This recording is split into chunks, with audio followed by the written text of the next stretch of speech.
ความเจ็บละทมคมคือเป็นสาวกลางคืนลำบากยากนักหนา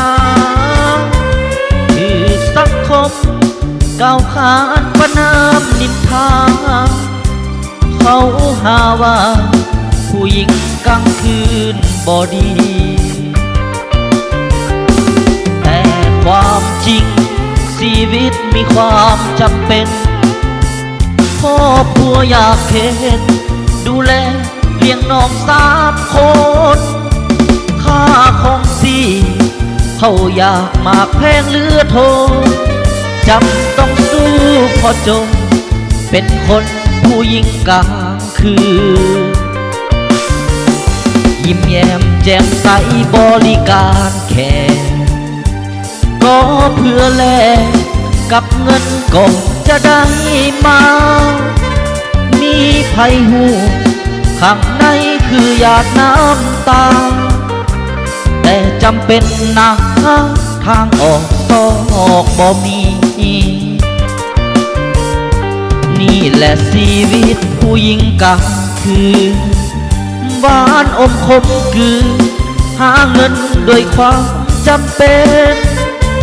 ขายแต่เหล้าอย่าเข้าใจว่าขายแนวอื่นจากใจผู้หญิงกลางคืนหวังว่าสังคมพอเข้าใจ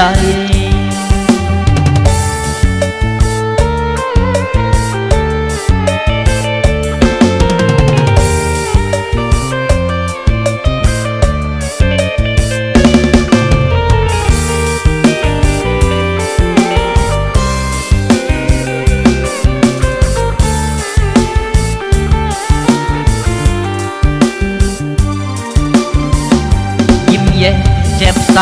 บริการแค่ก็เพื่อแลกกับเงินก่อนจะได้มามีไผหูข้างในคือหยาดน้ำตาแต่จำเป็นนะทางออกซอกบ่มี